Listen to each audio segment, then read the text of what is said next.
இன்றைக்கி என்ன சொல்ல போகிறேன்னா, ஆக்சுவலாக நம்ம வந்து இப்போ நான்லாம் காமிக்கிறேன்ல, ஹஸ்பண்ட் வந்து தோசை சுட்டு தர்றாங்க, ஏதாவது நமக்கு ஹெல்ப் பண்ணுவாங்கல்ல. ஹெல்ப் பண்ணுவாங்க. ஒரு அண்டர்ஸ்டாண்டிங்கில் வந்து இப்போ நான் பிஸியாக இருந்தால் நமக்கு பண்ணி தருவாங்க, அவங்களுக்கு நம்ம பண்ணி கொடுப்போம், எதுனாலும். அது வந்து ஹஸ்பண்ட் அண்ட் ஒய்ஃபோட அண்டர்ஸ்டாண்டிங் அண்டு அவங்களோட அவங்களோட ஒரு விருப்பம். ஆனால் இதுவே வந்து நான் இப்போ நம்ம ஊருக்கு போகிறோன்னு வச்சுக்கோங்க. ஊருக்கு போனால் நம்ம ஹஸ்பண்ட் இப்படி பண்ணி தருவாங்களா? பண்ண தான் விடுவாங்களா? ஜஸ்ட் யோசிச்சு பாருங்கள்.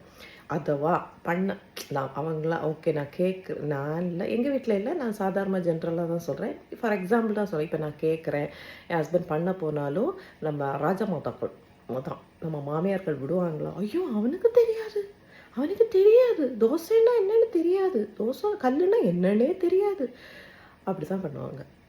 அப்புறமா இதெல்லாமா இவன் பண்ணி கொடுக்கணும், தோசை ஊற்ற கூடவா அவளுக்கு தெரியாது?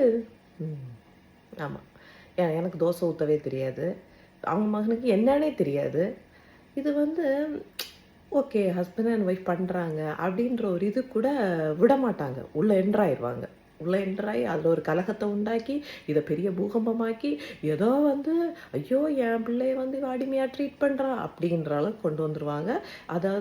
அதாவது ஹஸ்பண்ட்மாரும் என்ன நினைப்பாங்கன்னா, அம்மா முன்னாடி வந்து இது பண்ணுறது வந்து மோசம். அப்போ அவங்க பிரெயினை எவ்வளோ மோல்டு பண்ணி வச்சுருக்குறாங்க, இந்த வேலையெல்லாம் பண்ணால் ஒய்ஃபோட அடிமைன்னு சொல்லிடுவாங்க அப்படின்ற இன்டென்ஷன், அப்படின்ற தாட் இவங்களுக்கு வந்துடும். அதனால் அவங்களுக்கும் ஒரு மாதிரி இருக்கும், அம்மா முன்னாடி எப்படி பண்ணுறது, தனியாக இருக்கும்போது அது டிஃப்ரெண்ட்டு, அம்மா முன்னாடி எப்படி நான் இதெல்லாம் பண்ணுறது?